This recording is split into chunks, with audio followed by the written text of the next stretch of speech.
d'entrée, quand on avait d'abord créé une association qui s'appelait CODEV, ça voulait dire Coopération Développement, qui malheureusement a fait de mauvais chantiers, et ça a été repris directement pour pouvoir continuer. Nous avons dû créer Électriciens sans frontières, sponsorisé par EDF. Bon.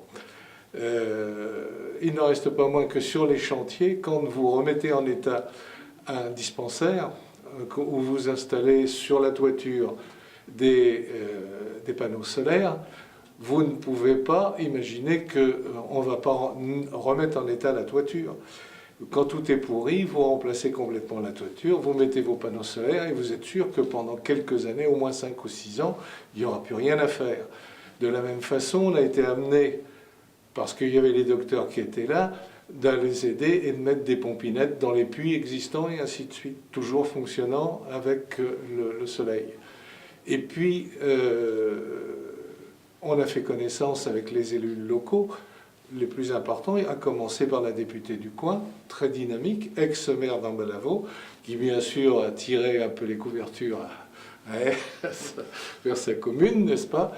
Et puis on a été amené, elle nous a dit, ça y est, formidable, il y a 7 ans, je vais avoir un crédit de 2 millions de dollars pour faire des travaux d'adduction d'eau dans ma commune, et on aura peut-être besoin d'un petit coup de main, est-ce que vous pouvez faire quelque chose? Donc, d'où ma démarche auprès de monsieur l'ancien président Zimret, qui m'a dit, pas de problème, allez-y, vous allez aller en mission avec quelqu'un du service des eaux, puis on verra bien ce qu'on fait.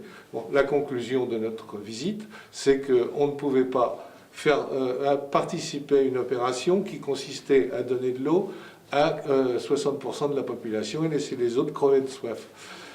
Conclusion, avant de partir, je suis allé voir le maire, puis je lui ai dit non, monsieur, on ne vient pas, c'est pas possible. Il m'a dit, mais oui, mais moi, pour la périphérie, j'ai déjà fait faire des études, qu'est-ce que je fais? J'ai écrivé à monsieur Fabius, quand il a reçu ça, compte tenu qu'il y avait quelque chose d'engagé, il a donné son feu vert pour qu'on poursuive les études, et quand les études faites, il a dit, bien, je pars, je prends à 60%. Voilà, comment on est arrivé là. Donc ça arrive avec une aide ensuite de la CREA.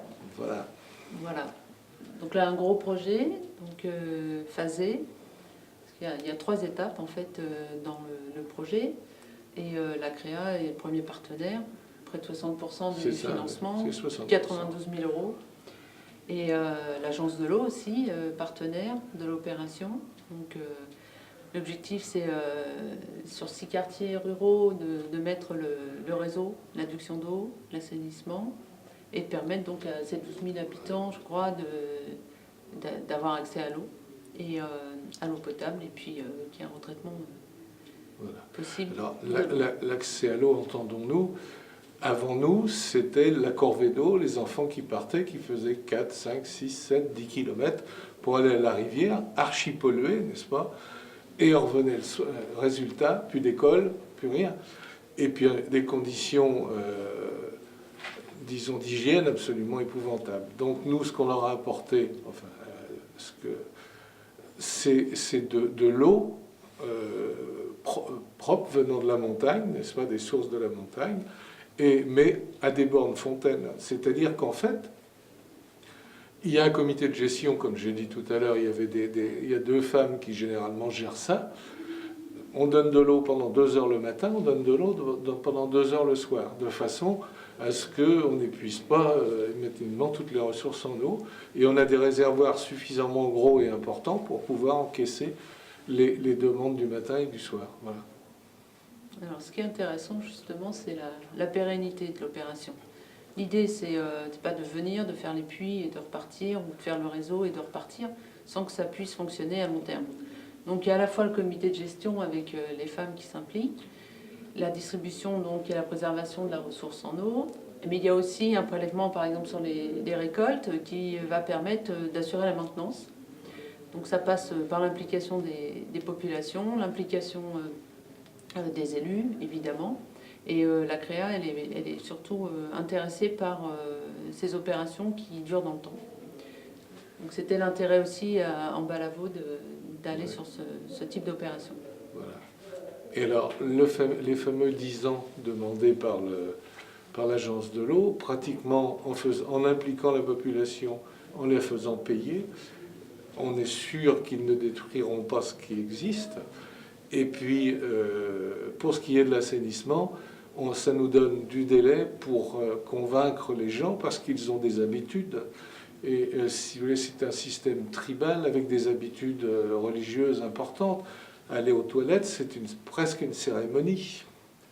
Hein, on ne va pas à n'importe quelle heure, on ne va pas non plus n'importe où.